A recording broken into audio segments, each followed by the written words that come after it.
Tell me what your full legal name is, if you would. I'm an appellation known as, all capital letters, Drew James Peltola, with a common law copyright as a sui juris human, as a non-citizen, a not American national. Do you want my copyright on this? Do you want me as a human or me as a sui juris non-citizen national? Honest to God, I'm not even on drugs anymore. I wasn't sick. The only reason. Hold Is on. Nope. Today, we've got a very unusual court hearing featuring a sovereign citizen who actually wants to hire an attorney. I honestly don't think I've ever seen a sovereign citizen who wanted a lawyer before, so this one is already interesting. The problem, though, is that this guy absolutely will not stop talking, and you can tell his attorney is desperately trying to get him to be quiet. It's like watching a complete train wreck, except it's filled with legal jargon. Let me know what you all think about this type of sovereign citizen. Someone who wants legal representation, but still believes the law doesn't apply to him. This one is definitely unique. And if you enjoy content like this, don't forget to like and subscribe. Let's go ahead and jump into it. How are you doing? Good, thank you. How are you today? Not too bad. Feeling a little rough, sore from being in a holding cell 3 days, but other than that, I'm okay. All right, let me call your matter so we're on the record, please. People of the state of Michigan versus Drew James Peltola, 247819 SM. Mr. Peltola appears from the Dickinson County Jail. Counsel at first appearance is Abby Anderson, who appears via video Zoom. And the prosecution is not here today of their own choosing. Mr. Peltola, before we went on the record, indicated he could hear me adequately and he was all right other than being sore from being in the holding cell for 3 days. In respect to the matter, then, Mr. Peltola, I do have an advice of rights here with your signature. I do see it looks like the copyright insignia. I know that we have discussed the issue of the sovereign citizen in the past. Mr. Peltola, can you tell me what your position is today, please? After telling me what your full legal name is, if you would. Okay, I'm an appellation known as, all capital letters, Drew James Peltola, with a common law copyright as a sui juris human, as a non-citizen, a not American national. That's defined in the United States Code. I'd like to have my lawyer finish talking. She told me not to talk unless she could talk first. Is this guy seriously claiming he's a non-citizen American nationalist? What does that even mean? I'm not even going to pretend I understand what he's talking about, because honestly, I have no clue. Maybe if I ate a whole box of crayons, I could figure it out. But right now, I'm just as confused as his attorney looks. Sovereign citizens can come up with some really creative beliefs. I'll give them that. But this one takes things to a whole new level. This guy needed 3 full sentences just to state his own name. Let me know in the comments if any of you actually understand what he's trying to say, because I'm still trying to piece it all together. Let's jump back in. All right, thank you. Go ahead, Ms. Anderson. Thank you, Your Honor. I have discussed these matters with Mr. Peltola. First, he agrees to be referred to as Mr. Peltola for purposes of these hearings. We have gone over both the advice of rights for misdemeanor and bond violation. He indicated he understood and signed both. As to the allegations, we went over the maximum penalties. We would waive the formal reading. He is tendering not guilty pleas and requested an attorney. Ms. Mashik Lasala has assigned Nancy Schaub to represent him. All right, very well. As indicated by Ms. Anderson, Mr. Peltola has agreed for purposes of his criminal prosecution to be referred to as Drew James Peltola. His position in respect to how he should be recognized legally has been stated for the record and is preserved for the record, as well as stated on the advice of rights form concerning both the general misdemeanor advice of rights.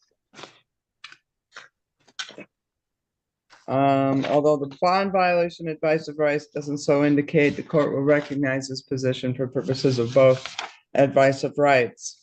Concerning the matter then, is this a good mailing address for you, Mr. Peltola, on River Street in Niagara?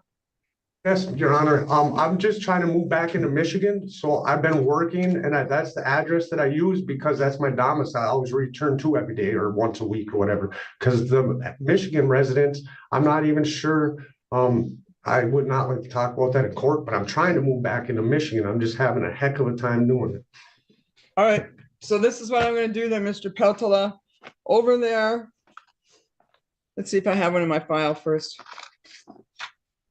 Ms. Anderson, I don't see a waiver of extradition. It sounds like he's gonna need to go back and forth to Wisconsin, and we'll address that momentarily. In respect to the matter, though, Mr. Peltola, there is a waiver of extradition form over there at the jail. I'm gonna have to have you sign that if you need to go into Wisconsin as part of this. In regard to the Honor. matter, then, what? How do you want me to sign this? If you want my copyright, do you want me sui juris? Just so you understand, like I wasn't trying to harm you or any other woman. Go ahead. Do you want What? do you want my copyright on this? Do you want me as a human or me as a sui juris non-citizen national? I just want your signature and the date, and whatever you want to put in addition to that is fine with me. All right, thank you. Can I have a pen? I'm not going to lie. This sovereign citizen has completely scrambled my brain. He keeps claiming to be some kind of strange legal entity, but at the same time, he wants his attorney to communicate on his behalf. At that point, what's even the purpose of being a sovereign citizen? You're claiming the law doesn't apply to you, yet you're begging a lawyer to help you navigate it. It's like trying to play chess without knowing how any of the pieces move. This guy's seriously making me question humanity right now.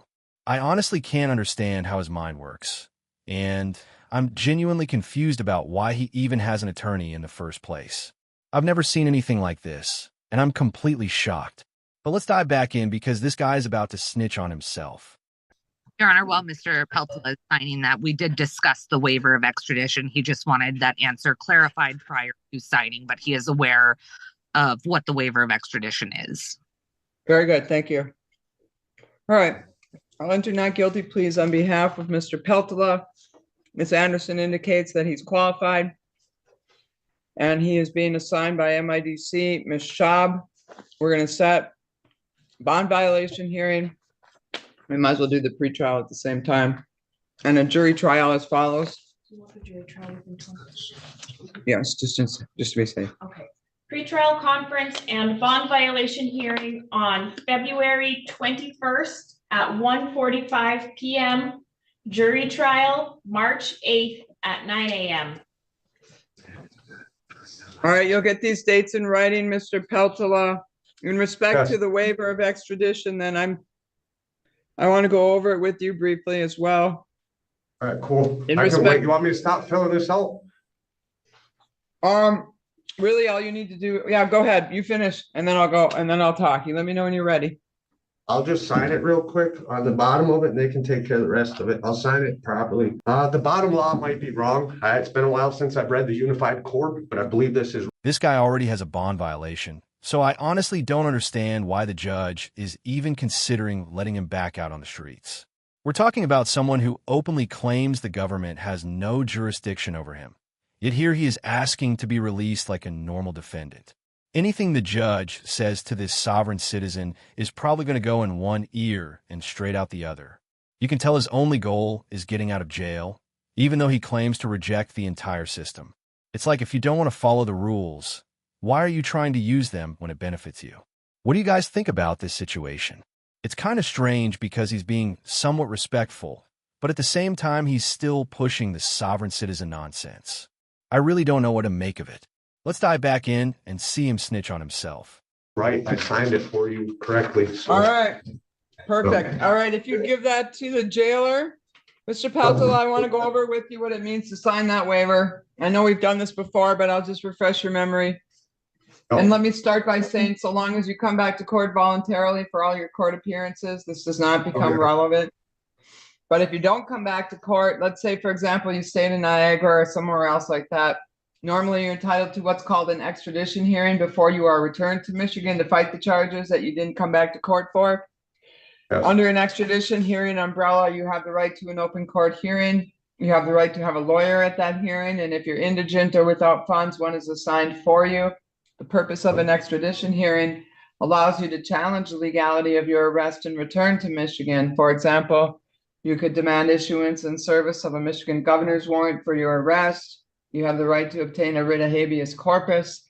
Like I said, all to challenge the legality of your arrest and return to Michigan. When you sign a waiver, what?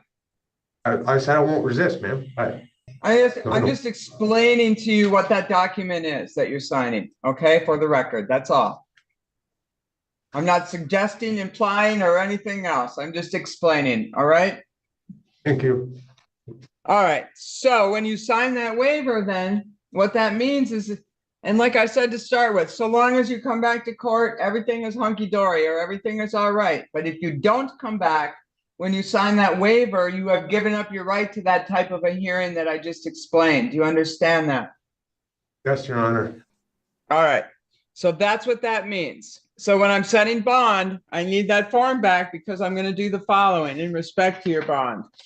And this can cover both the bond violation and the underlying charge of disorderly.